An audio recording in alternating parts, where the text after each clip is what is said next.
If you know the enemy and know yourself, you need not fear the result of 100 battles. We are now 3 hours into day 13, and as you can see, the map has become much easier to follow as there is only 12 players left. Let's jump into it. We're gonna start with Africa. As you can see, Southwest Africa has now been eaten away completely by both Bechuanaland and Upper Volta.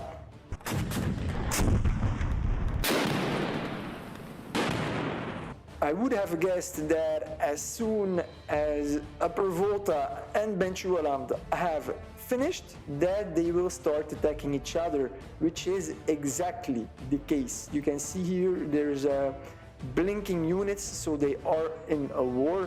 As you can see, Bechuanaland, just like I explained yesterday, has been able, with his very fast units, to trap the artillery in combat. I mean, I've been defeated like this. I was pan-Asian, artillery stacks, I thought terrain bonuses, a larger line of sight, speed, forget it. Axes with fast units, if they have more motorized infantry, light tanks or armored cars, they come just fast at you. They force march in your direction. There is no way with artillery you can outrun them.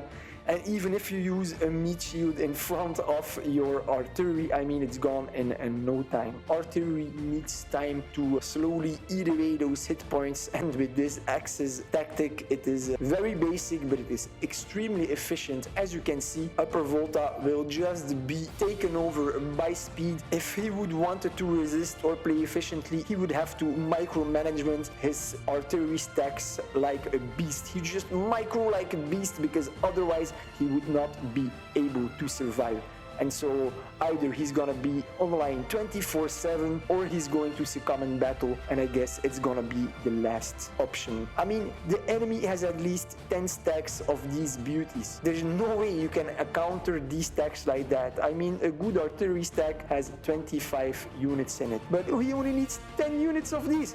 So he can make 2.5 more stacks, he can run everywhere. This is an unstoppable tactic. I'm gonna just try to do this also in another game, Air Force and these babies. I mean, it must be very efficient. However, you don't want to meet an opponent who only makes medium tanks, because then you would be screwed. In Europe, it's pretty peaceful. So far, Poland hasn't declared war to Italy. Italy is not doing much, actually. I think he's just happy with the taking of what he has. I see Poland that is already moving onwards now to Upper Volta, which was the deal they had. Leave me alone until I can defeat Southwest Africa. And so now you can see that the Europeans, they're gonna try, at least Poland, he's going to try to establish a foothold in Africa. And then, yeah, I don't know, Bechuanaland versus Poland, I guess? Or if they would be right in their mind, Poland and Bechuanaland will make a non-aggression pact and Poland will attack Italy. I think that would be the best option. But then Poland cannot make a non-aggression pact with Bechuanaland because he is allied with Arglansk. Poland and Arglansk are attacking Turkistan together. As you can see, Turkistan is in trouble. Lots of stacks. It's very chaotic, but it's basically artillery versus artillery battles, as we have observed before. He's making large stacks. I don't know why Turkistan is overstacking. 11 artillery in this one, 12 in this one, 15 in this one. He could have split off instead of 3 artillery stacks in 4 of them. Here, however, only 10 artillery. That's good. Not only that, but he is also getting attacked now in the back by Maklik, as we already observed yesterday. The Maklik is having the easy time, but all single units. He can take out all that he wants. He's getting counterattacked over here by Persia, but it's an AI, so who cares? Yeah, it ain't looking good for Turkistan, who has now almost lost half of his core provinces. As you can see over here, Arglansk is in the core provinces. They are empty. Yeah, bye-bye Turkistan in this game as well, I guess. There's still 2 provinces left of nationalist China, but so also he is now game over as he has no units left.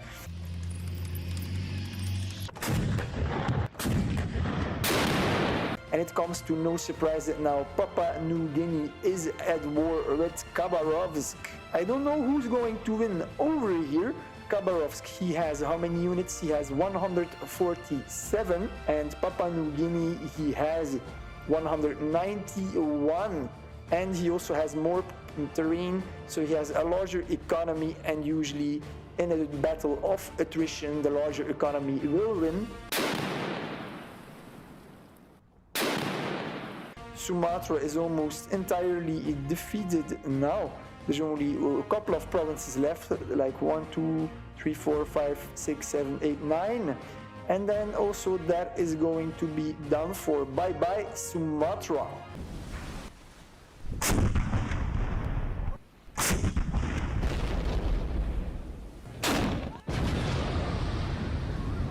And then in America, it is bye bye Colombia. As you can see, East Amazonas, he just ate away all of the territory of Colombia. Colombia only has a couple of provinces left here in the Caribbean, which makes sense because the two of them had a non-aggression pact. East Amazonas knew that Colombia was quitting, so it's pretty easy to take over, I guess. You can see here East Amazonas has only had losses of 3,600, whereas Colombia has lost 50,000 manpower.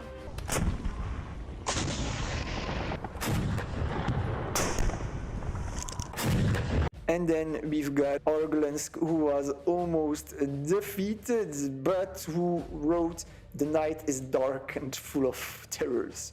Total annihilation. Assuming I was considered the dead man walking, who is the dead man now?" Bam! In your face, Turkistan. As you know, in Call of War, the situations can change very fast. And then Illinois and Northwest USA have worked nicely together. There is only one province left of South Mexico, so also South Mexico. Thank you for your efforts. Bye bye.